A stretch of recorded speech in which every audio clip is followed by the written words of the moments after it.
So we are in the month of April. Today is April Fool's, and these just arrived. So most of us right now, especially those that live in areas where you have to cut a lot of grass, we are getting ready for spring, whether it's weed whacking, getting your weed whackers, tuned up and ready to go. And last year I didn't change my blade. So this year I was going to take off the ones that I have on my mower. Now I have a Cub Cadet ZTS2. And these blades are made for the Cub Cadet ZTS2. It fits other models as well, but if you have this particular mower, these are blades that you want to get.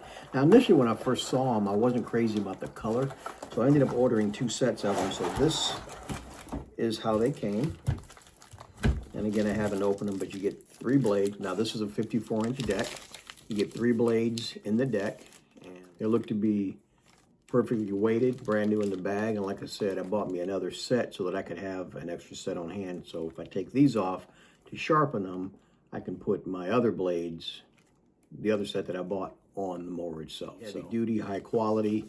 And again, make sure that you're getting the right blade for your mower when you order these. But these seem, other than the crazy color, which nobody's going to see anyway, I actually was pretty impressed with the color quality. I do a lot of sharpening of my own blades, and I'm pretty impressed. Let's take one out and take a look at it.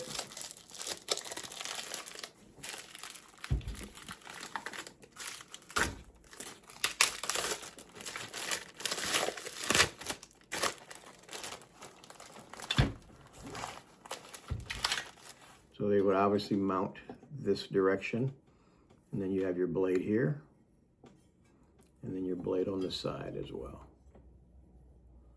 So again, like I said, super short video. I just wanted to show you guys what these look like in person, but I'm super impressed with them.